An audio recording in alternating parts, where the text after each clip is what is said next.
So we're going to do some revision on adjustments, in particular accruals and prepayments of expenses. So we looked at this a little bit last week, but since it's such an important topic, we're going to go over it again.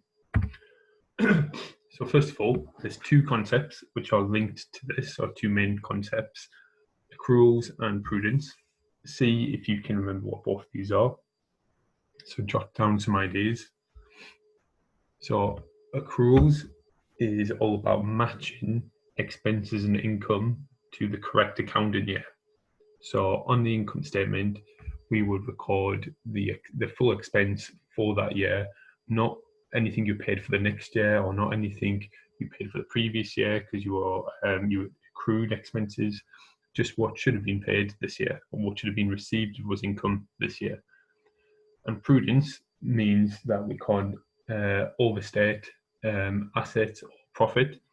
So that links to accruals and prepayments, because if we didn't account for accruals and prepayments, and say I had a rent bill of £2,000 for the year and I just didn't pay it, so I had accrued £2,000, if I didn't put that on my income statement, my expenses would be down by 2,000, which means my profit would be up by 2,000. So I will be overstated my profit by £2,000, which goes against what prudence says. So there's just some information on the screen with some different examples if you want to have a read of those.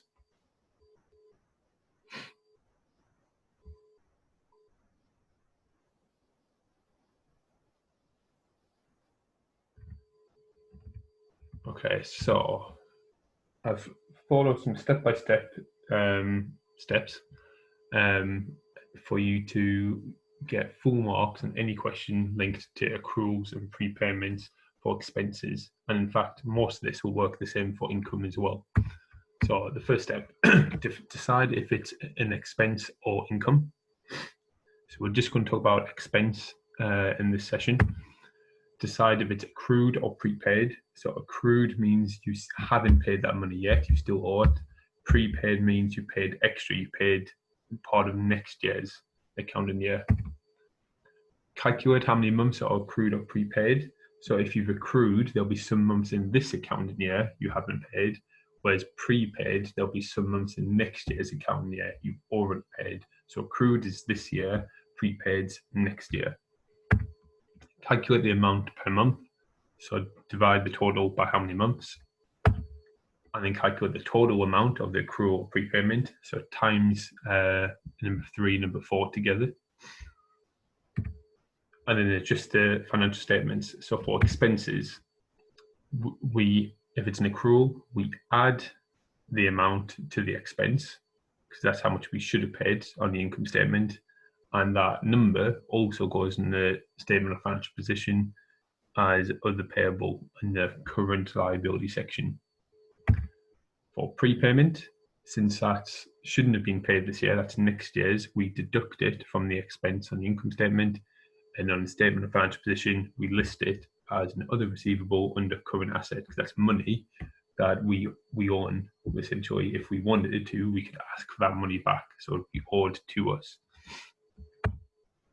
Yeah, for income, all the steps will be the same apart from those last steps. They'll be the other way around for the statement of financial position, but we'll talk about income at a different time. Okay, so a nice basic example. So at the end of the accounting period, 31st December 2019, Alan Brown is paid £800 of his £1,000 rent bill. So this one isn't anything to do with months, it's just get your idea, your head around the idea. So he hasn't paid it all, so that means he's accrued an expense and he's accrued £200. So we would add the £200 to the 800 he's paid, so that gets up to the 1,000. And we'd also put the £200 on the statement of financial position as a current liability. So on the income statement, we put the full £1,000. And on the statement of financial position, like I said, we post a liability of £200 as other payables. On an old papers, you might see that listed as accruals. Now the double entry should look like this. So at the end of the year, we will list the £800 he's paid as the bank. We will put £1,000 on the income statement because that's how much you should have paid. And we balance it to get £200 on the debit side, which then goes into £200 on the credit side for the next year. And any balance on that side means it's an accrued expense. An accrued expense should always be on the credit side. Yeah. You can try and think of it as the credit side links to liabilities and accrued expense is liability. So that's why it's on that side. Okay, now this is a tricky one. So this accounting year ends the 30th of April 2009. So an invoice for insurance of £1,032 for the 12 months to 29th of February 2010 has not yet been recorded in the books of account. So it's an expense because it's insurance. It's accrued because it hasn't been paid. So now we need to work out how many months. So my accounting year ends April 2009. So it means it begins May 2008. Now the 12 years that the insurance is for ends February 2010. So that means it starts March 2009. And that was 12 months. So work out 1 month to get £86. Now, how many months is it owed? Well, it was owed from March 2009 till the end of our accounting year, so to April 2009. So that's 2 months. So I times £86 by 2 and get £172. So on the income statement, I would add £172 to the insurance, whatever that is. And on the statement of financial position, I would put £172 as other payables under the current liabilities.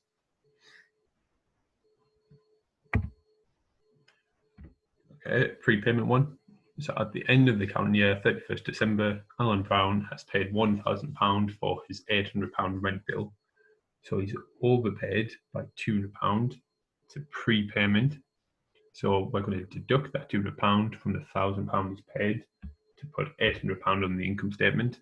And £200 also goes on the statement of financial position as other receivables under current assets.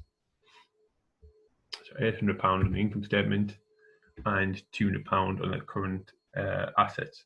So try and think of it, not necessarily as the £800, try and think of it as the £200. So we're taking away the £200 from the £1,000 and we're putting the £200 on the statement of financial position. It's the same number happens on both of them. And that's how we set out on the T account. So we would have the bank as £1,000 because that's how much we did pay, but the income statement only needs 800. So this time to balance it, we put the 200 on the credit side, which means at the beginning of next year, the 200 starts on the debit side, which means it's a prepaid expense. So remember, think debit means assets. So that's why a prepayment expense will be on that side. Okay, trickier one. So this accounting period ends 31st December 2009. Rates for the 6 months to 20th of February 2010 of £720 were paid on 1st of November 2009. So they were paid during the accounting period for February 2010. So it's a prepayment. So let's draw a picture. So our accounting year ends December 2009. So it begins January 2009. We've got 6 months ending February 2010. So that means it begins September 2009. And that was 6 months at £720. So 1 month is £120. Now let's see how many months has been prepaid. Well, we paid up until the end of December. So that leaves January to February. So that's 2 months. So 2 lots of 120 is £240. So we made a prepayment of £240. So on our financial statements, we will take £240 from the insurance or the rate, on the income statement and put £240 on the current assets. And it should say other receivables that are not payable, so I didn't change it. It was just sloppy copy and paste. Okay, and this is how the T account should look. So at the beginning of the year, if you start the year on a prepayment, because the balance BV would be on the debit side, or if there's an accrual, it would be on the credit side. If you started not on anything and just be neutral, there shouldn't be any balance BV because all of it would have been transferred to the income statement on the previous year.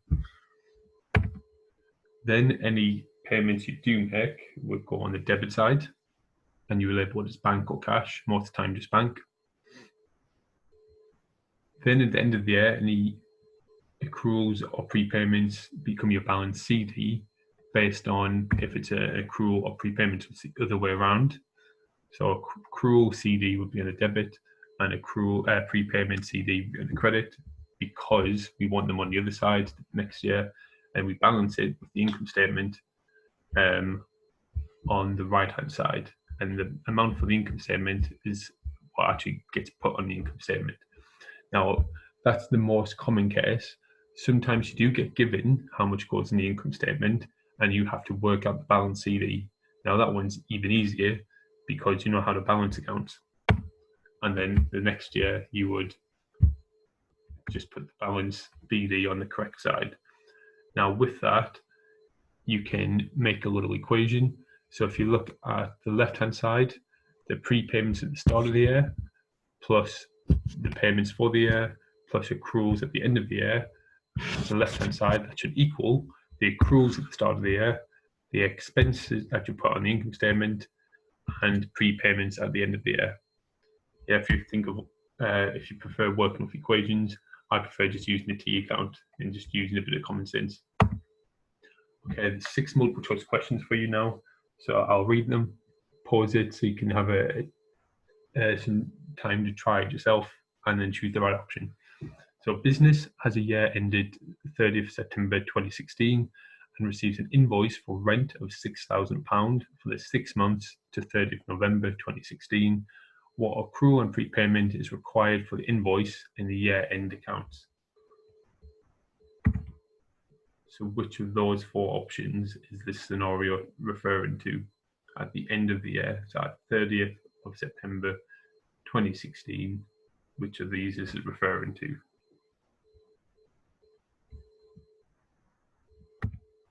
£4,000 accrual.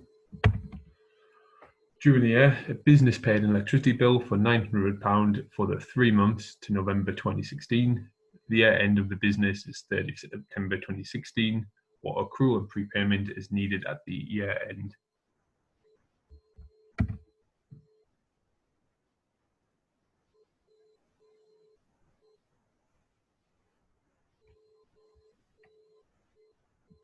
And it should be £600 prepayment.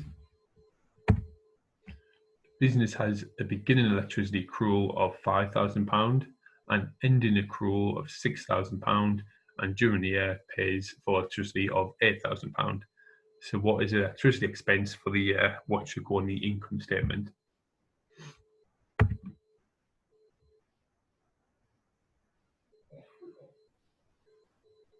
Well, during the year, we paid £8,000, but we need to take away the £5,000 that was owed for last year. So that gives us £3,000. And the £6,000 that's accrued for this year, we need to add that on. So that gives us £9,000. In the current accounting period ended 31st of October 2016, the business pays annual insurance for the year ended 30th of June 2017 of £4,800. What's the accrual and prepayment at the end of the year? So take some time to think about this one.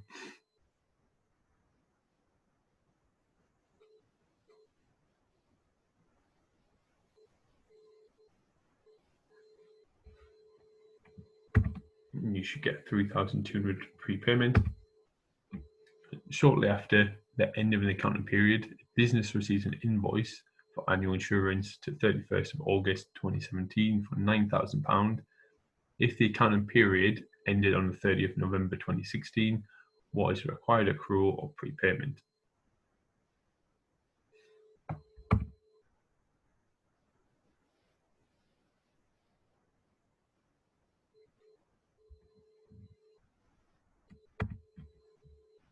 £2,250 accrued. And last one, during the current accounting period, a business prepays rent for the quarter ending 31st of March 2017 for £6,000. If the current year end is 31st December 2016, what accrual or prepayment will be needed at the year end?